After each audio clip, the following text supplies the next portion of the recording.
राधे राधे दोस्तों। मनुष्य जीवन का उद्देश्य है परम भगवान हरि की भक्ति करना और उनकी भक्तिमय सेवा करना और अपने जीवन को सफल बनाना। तो दोस्तों, और इस महाकार्य के लिए ज्येष्ठ मास सबसे अच्छा बताया गया है। तो दोस्तों, चलिए हम आज ज्येष्ठ मास अध्याय का 13वां अध्याय का कथा का श्रवण करते हैं। तो इस दोस्तों, स्कंद जी कहने लगे कि हे ब्राह्मणों, जब इंद्र ने यज्ञ का सब वृतांत भगवान विष्णु से कहा, तब भगवान विष्णु मन से ध्यान कर इंद्र से निश्चित बोले कि हे इंद्र, मुझको और सामर्थ्य शिव जी को उन लोगों के नहीं बुलाना, लेकिन मैं तुमको एक उपाय बताता हूँ, तुम उस उपाय को करो। हे सुमंत, मैं तुमको अदृश्य करने वाली विद्या बताती हूँ। तुम पवित्र होकर उस विद्या को ग्रहण करो और निर्भय होकर फिर जाकर विधि से उस विद्या का जाप करो। सावधानी से यज्ञ के घोड़े को हरण करो और उसी तरह मौन पूर्वक कपिल मुनि के आश्रम में जाओ।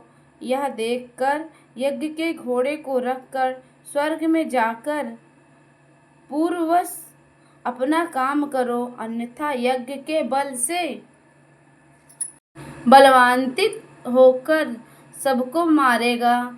भगवान के ऐसे वचन सुनकर इंद्र ने विधिवत स्नान किया और आदर्श करणी विद्या को ग्रहण किया। प्रथम मधुसूदन भगवान को प्रणाम किया और पूछा कि भगवान कपिल मुनि कहाँ पर हैं।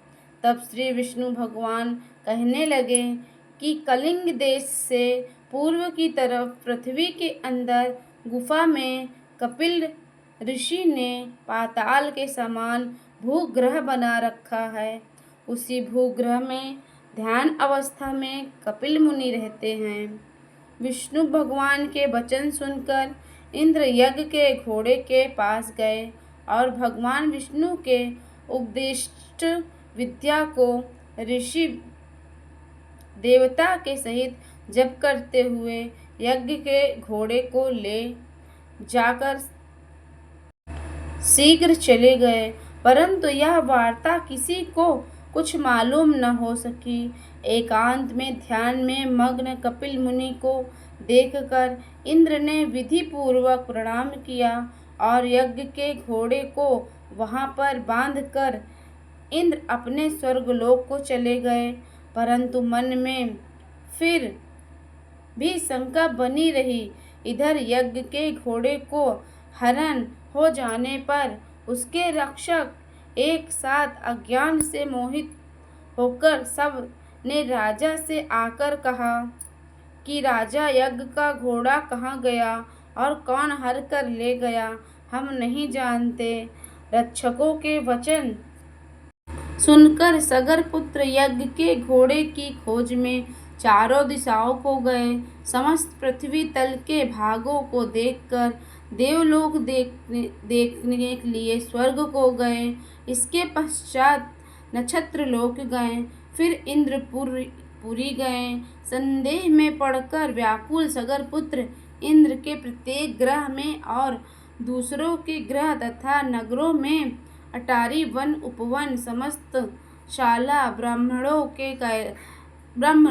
के कैलाश तथा हिमवन और अनेक उमेरु पर्वत समस्त गुफा शिखर तथा गंधर्व लोक विष्णु लोक में भागीरथ में भी गए। इस प्रकार के सगर पुत्रों ने सब लोकों में घूमे, परंतु यज्ञ के घोड़े का कहीं भी पता नहीं लगा। फिर वह पाताल के लोक में गए और साथ में पाताल को देखा। फिर वहां निराश होकर अपने शिविर में गए। सब लोग दुखी होकर प्राण त्यागने को तैयार हो गए। यह सब काल से द्रवित होकर पृथ्वी को खोदने लगे। अकस्मात उसे विवर से मिला हुआ 100 योजन के विस्तार में इंद्रालय के समान और मनुष्यों से रहित दिव्य गहरी गुफा को देखकर सबके सब उस गुफा में चले गए। वहां जाकर लाल रस्सी से बंधा हुआ यज्ञ के घोड़े को देखा और वहां पर ध्यान से मग्न कपिल ऋषि को भी देखा, जो कि केवल मन से ही सृष्टि संहार और श्राप अनुग्रह करने वाले हैं। कपिल मुनि के प्रभाव से उन मूर्ख सगर पुत्रों कपिल मुनि को घोर चोर समझकर कहा कि इसी ने घोड़ा चुराया है और अब भय से यह ध्यान लगाकर बैठ गया है। हम लोगों के भय से पृथ्वी के नीचे घर बनाकर ऋषि के समान बैठा है। इस दुष्ट को अच्छी तरह बांधकर राजा सगर के पास ले चलेंगे। ऐसा कहकर सूरवीर सगर पुत्रों ने बड़ा कौतूहल किया और कपिल मुनि को बांध दिया तथा कुछ लोगों ने उन पर प्रहार भी किया। ध्यान को त्याग कर ज्यों ही कपिल मुनि ने उनकी ओर देखा, त्यों ही सगर पुत्र कपिल मुनि के नेत्र अग्नि से जलकर भस्म हो गए। तो दोस्तों, ये थी 13वें अध्याय की कथा। आगे की कथा कल होगी। तो तब तक लेते हैं आप सभी से विदा।